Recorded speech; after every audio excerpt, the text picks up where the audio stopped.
En Côte d'Ivoire, comme un peu partout en Afrique, les personnes atteintes de l'albinisme, plus connues sous le nom d'albinos, continuent de souffrir du regard de la société. Je sais que les albinos sont des êtres humains comme nous.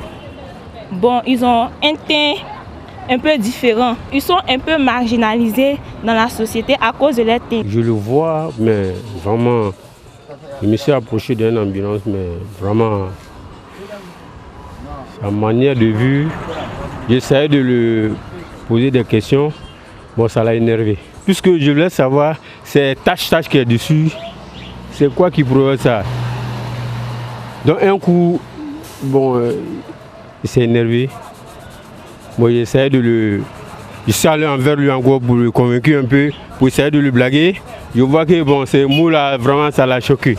Depuis à ce temps, je ne sais rien sur eux encore. Comme toute personne en situation de handicap, les albinos ont des besoins spéciaux. Il faut toujours mettre des crèmes solaires.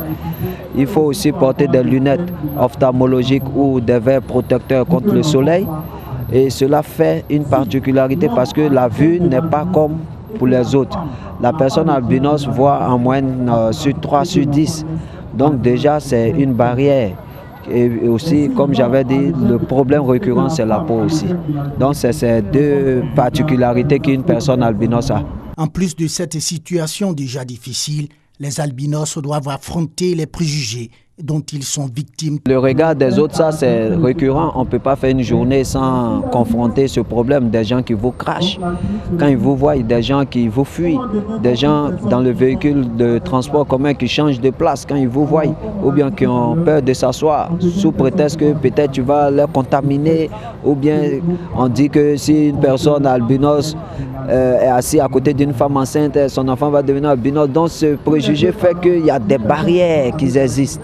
Voilà, et cela fait que les personnes font toujours des rejets envers les personnes atteintes d'albinisme. Avoir un emploi ou un conjoint est encore un luxe que de nombreux albinos en Côte d'Ivoire ne peuvent pas encore se permettre. Si on peut nous permettre aussi de travailler aussi comme les autres. Moi par exemple, j'ai voulu être dans l'armée, mais je n'ai pas pu être accepté parce que je suis albinos. Sous prétexte qu'il y a des choses pendant la formation que je ne pourrais pas supporter. Il y a les gens, ils sont chez Marabout, ils disent qu'il faut sortir à femme albinos. Ou soit il faut envoyer chevet des femmes albinos. Il y a les gens qui viennent vers nous par intérêt. C'est justement pour changer le regard des autres sur cette frange de la population que l'ONG Bien-être des albinos a organisé ce vendredi à l'espace Figayo de Yopougon une campagne de sensibilisation pour une meilleure insertion sociale des personnes atteintes de l'albinisme. Ça a pour but de sensibiliser la population. C'est pour dire à la population que l'albinisme, tout le monde est la même chose, tout le monde est né égaux, que nous avons les mêmes droits.